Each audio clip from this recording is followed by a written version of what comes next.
Awesome. Welcome to our second episode as we talk about just the whole idea of a family legacy, which we discuss at storiesofshelter.com. And this is just like a beginning of our process. And we're glad that you are joining us for it. I think there's a lot to be thought about, a lot of maybe some things to learn from us. But by and large, these are just things that I think are good for the soul of a family and of a marriage to consider. And so in this particular episode, we're going to talk about modeling and teaching, because we've all experienced that, good modeling, bad modeling, being taught good things and bad things. Or being taught good things, but modeled the opposite. Yeah, which is where the whole idea of hypocrisy comes from, by the way, which is why, it's such a challenge to be human, right? Because we often are hypocrites. It's just kind of the nature. But we got together a bit ago and we made a list of some of the different areas that we feel are central to what we have experienced and what we've seen. And so I'd like you guys just to pick some of these out and let's define them a little bit. This will be kind of like an overview, and we'll come back and talk about these subjects. But I think it's important to see them in the context of modeling and teaching, because that's what you are. That's what we are. If we choose to get married, and if we choose to have children, then that means that we are people that are supposed to be modeling and teaching, and we will. Whether we teach well or teach poorly, that's what's going to happen. So when you look at this list, what would you pick out and say? I think the first one I see is tag teaming and how important that was for us. I think it's easy to feel like, maybe the typical family is that the babies are, they like the moms more. And so then all of a sudden it's the mom doing all of that work. But we found that through all of raising our kids, it had to be tag teaming. And sometimes there was me teaching the boys how to approach their dad and then say, they're going to be talking to you about this, Dave. You need to, be ready, however that is that we decided that we were going to deal with that issue. But just all of it, there was tag teaming all along the way. It's funny you start with that one, because that was the first one that came to my mind. And I think about, I don't even know how we got started in this, but when the kids were teenagers, and that's it's just a hard time. But there were times when, like, he would be dealing with a certain child and you could just feel the tension ratcheting up. And so we got to the point where one of us, if you felt that, we would just go like this. And so it wasn't like a confrontation. The kids didn't know that I'm going, hey, you've hit it. It was a physical tag out. The ceiling. Yep, time to tap out. I'm tagging you so you'll tap out. and then I might take over. And I just thought, yeah, what a neat picture it is of tag teaming, but also, like, our daughter just told me the other day, when she was first married, she verbally got on her husband with us there. And so then I pulled her aside later and said, don't ever do that again. And she said that made such an impact on me about, just supporting the other one. Doesn't mean that you always agree, but to, then later. And just a neat picture of kids seeing us together in things. Yeah, I think another thing of how that worked out for us is Dave is not a late night person. I'm not a morning person. True. But just how important it was for us to figure out how to make that work so that we were covering all parts of the clock. Yeah, and making good use of, depending upon wherever the kids were at in the process, making good use of our evening time, because how much time you can just waste, with media and television and whatever. And Simpsons. Yeah. That's a throwback. Yeah. Well, it made me think of a story. It's one of my favorites, and tag teaming was the theme of it. And I was out of town on business, and I had to stay over a weekend, and I'm just walking downtown enjoying my gelato, probably, I don't know, somewhere. Coffee, whatever. And I get a phone call, and it's Zeke. And I'm like, well, that's odd. Zeke's calling me, as he's our second oldest. And how old was he at the time? 13? 12? Yeah, 12, 13 maybe. 12 or 13. And I go, hello. And he says, the first thing I hear is, "She stole my door." And I said, "What? Whoa, slow down. What do you mean? Who stole what?" "Mom, your wife took my door." And I was like, "What do you mean she stole your door? What door?" "My bedroom door. She took it." And I'm laughing uncontrollably at this point because I'm like, I don't know what's going on, but this has got to be good, right? And so as the story unfolds, I talked to Zeke and then I hung up and then I called Sherry and I talked to Sherry, individually, and then I called Zeke back and then Zeke ended up talking to Sherry again. So there was a definite tag team going along from across the country, and Zeke had broken some rules about shutting his door, and she had told him very plainly, and so her remedy was, well, I'm just going to take the door. If you're not going to obey and listen to me, I'm going to take the door off. And boy, that just made an impression. So cool that he called you, Right. but also cool that he discovered, ooh, they're like on a team together. Right. And I think even in the fact that he called me, he knew that. Like, Sure. it's not just Mom. If I can get Dad to see it my way, he'll convince her. Like, he understood that, right? Inherently. So that was encouraging to both of us. But that was also a solidification that, well, I'm not just going to give you an answer. I'm going to call your mother and get her side of this. You gotta get the whole story. Yeah. So did the door go back on or not? Well, the funny part of that was he also Yeah, right? also added in to tell Chad that I was maniacally laughing. Which, right. We had learned early on not to be offended when our kids disobeyed. Right. It's not an offense against us, so don't be offended. And so I just tried to be joyful. Apparently I was a little too joyful in it. And so I was maniacally laughing. Yeah. I've got your door, I've got your door. Yeah. And of course, then I was having a great day because it was all just very fun. I did give him his door back, but it was later after he humbled himself. Well, and just think about how many couples and how many families it would have been. Put your mother on the phone. Right.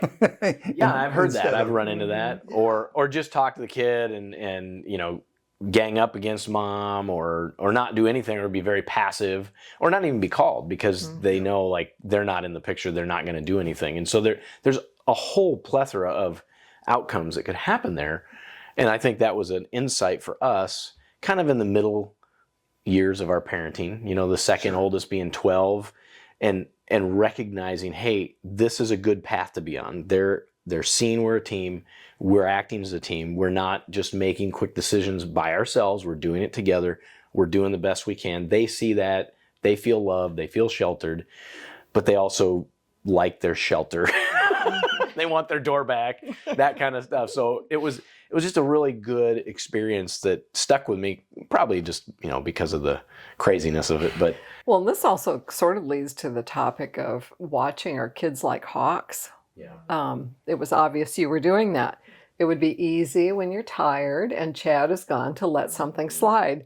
And, at some point you go, it is more work to let stuff slide and then to catch up or to deal with everything sliding than to deal with it up front. So watching your kids like a hawk, that's a big deal. Well, and we get that from somewhere. Basically that's the picture that's in the Bible, is that we're supposed to be paying attention to everything like a hawk from up and above, and you're looking down circumspectly at the whole situation, but you're watching what's going on, you're engaged.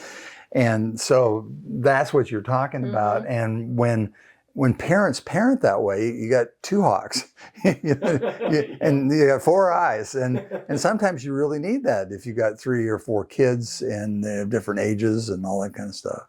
Well, in different stages too, because there's different years when they need a little more supervision than others, and so on. Well, years, and I know that with one of our kids, I can remember early on, sometimes he would just break into tears and his head would fall forward between his legs. He was just a toddler and he would just start crying. And, my heart would, I'd just be moved by it. And one day Dave corrected him and I was like, what? And he said, it looks gentle, but he's having a temper tantrum. And so just how each of us bring different things to knowing what's in their heart by because he's a guy. He understands men, and I'm a gal. I understand it's just how it works when you're. We call it the suck it up buttercup Yes. factor that needs to be a part of life, right? Yep. Not just for guys. Sometimes we just need to do that. Yep. Yeah, and we use that phrase a lot too, and sometimes that's what has to happen. I think another one that sticks out is principled living, and as I think about that, so many times we could contrast throughout our marriage and child rearing days of we could react because of how we felt, and we wanted a result, and so we went for a result as opposed to the principle. And that never turns out long term well. Like you can get the result, you can get the behavior you want right away. And that's good for like 10 minutes. Sometimes that's it. Sometimes maybe a day, sometimes an hour. But if you go for the principle, it takes a lot more effort and a little bit more strategy and a little bit more time Up front. For sure. But the effort that you put in is well worth it because it's a lifelong result. And we're seeing the fruits of that now as, our soon to be 12 grandkids are learning from their parents, and we're spending time with them and realizing, wow, this is awesome. Like they're 8 and 10 and 12 and younger. And we're seeing these principles come forth that we taught our children. And we're like, really hey, cool. That's cool because those things caught on and they thought that was important too. And Yeah, and because you realized early on that you were going after the heart. It wasn't just getting the obedience and getting the response that you wanted so you could have the order that you wanted. You wanted to nurture the heart that was there with the individuality of each of your kids, because their hearts are all different. And I will say, Sherry, you've always been really good at that. oh Yeah. When She's I- way better at that than me. Oh, That's the tag teaming thing again. of the four of us, for sure, you two have it. I hear you all the time say, but it's what's going on in the heart. And I'm like, I just want to behave. Right. Yeah. Get in bed right now. Whatever. Yeah. I mean, I don't really mean that, but your focus has been 100% there, and mine's been there less than that. Well, another principle that we put in this list that fits with this is the whole idea of iron sharpening iron. We wrote down wisdom and iron. And there's that whole idea that, sharpening, a knife doesn't get sharpened just by itself by laying it over in the corner. Iron sharpens iron because it goes, and that's something that we want, even though that involves conflict, it And involves, shaving off those little rough edges. yeah. And you can't shave those off if you don't lose some of the knife. And I think that goes back to humility. Like I cannot be sharpened if I can't be humble. Mm-hmm. If I refuse to lose anything, then I can't be sharpened because I'm not going to be shaped. And I think that's so critical. And that's something we talk about, is that you have to practice the humility in order to be able to be sharpened. And then the communication is part of the sharpening, because it's like, I don't want to hear that, but I need to hear that, and I need to take it, and I need to let that sharpen me and take away some of what I shouldn't be, and hone what I am. So very important. So as I'm looking at this list, it's an awesome list. I'd like to kind of wrap it up with the idea of oneness, because that's a topic I've heard in a lot of seminars, and I've taught about it before and whatever. But if you guys were going to comment on what you have learned about oneness, you just mentioned humility, and I know that has been a big deal for me to experience oneness. But what is it that you would give your take on it, or even your advice on what brings oneness about for people? How do they get on the same page and experience that together? Well, I can tell a short story, I guess, that is part of how we got, Can you change the names to protect the innocent? of how we learned to get there. Because of your job, you were often gone or busy at night, or for, a chunk of the evening. And I don't know, at that time, everybody was talking about you should have a date night every week. And, that just felt so it just was not going to happen for us. And I can remember complaining about it to you one time, and you said, "Do you not notice? Have you never noticed that I make sure we connect every day?" And I was like, huh. Well, what about the date night? But that was so good for me to go, yes, he does. Every time, at some point during the day, he takes time out to be sure that we eye to eye connect, heart to heart connect. And that was just really good for me. And that's been good for our oneness to make it, it's often more, it just happens. It's not like one date night a week. Yeah, I was going to say more, but you guys can jump in. I was just thinking that even, we've encouraged our married kids to, again, choose that oneness. And I'll be honest, I called my parents on our honeymoon. So it went from living at home and missing them on our honeymoon. Sorry. Kind of weird, Cher. She's talking 30 years ago. Sorry, honey. But we lived 2 hours away, and I think that was the best thing for me because and that was when long distance cost money. Yeah. So I didn't get to call home like I wanted to. And he had to become, I had to choose that. But also in that, we didn't have money to go on a date. We would go to our backyard and build a fire with a monitor while the kids were sleeping. Cost us nothing. And I would say that even to this point, we walk almost daily. That becomes our time to catch up and just know what's going on with the other one. Yeah, I think just being mindful of how will we connect today or in this season. Because when I was traveling a lot, it looked very different than now when I'm home all day. Sometimes she's like, Home all day. yeah, she's like, sometimes can you go somewhere? Aren't you fishing today? Thought you were leaving. Well, I can leave if you want, or what are you doing home? Or, but yeah, I think that's something we've tried really hard we've worked really hard at practicing. Right? Of okay, we need to connect at least once a day. Oftentimes more, but it's just that practice that makes perfect. And it dawns on me too that a lot of the other things that we came up with in our list are very much tied inseparably to that. Yeah. So if you're not able to do those other things, you're not going to have a lot of oneness. And Yeah. You don't have oneness without humility. right. And someone told us once, an old married couple, they said, you have to, if you're going to make a successful marriage, you have to agree on these 5 things, and they had 5 things they came up with. And, we listened to it and we heard their 5 things and we agreed. We might have had 7 or we might have had 4, but the point was that there were certain things that if you don't work to agree or at least come to an understanding in that area where you can live together in that, you're not going to have oneness.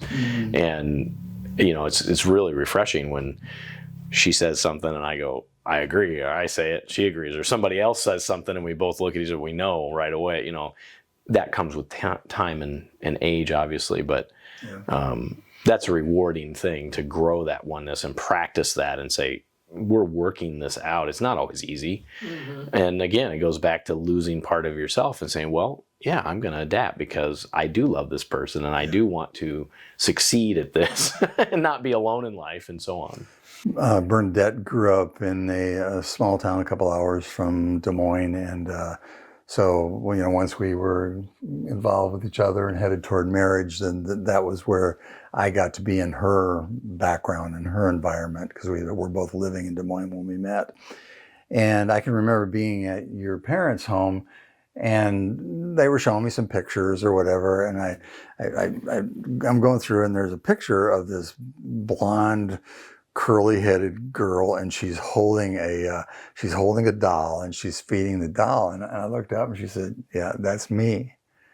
And I've carried, and not literally. I can see that picture because I thought, oh, that's who I'm watching out for.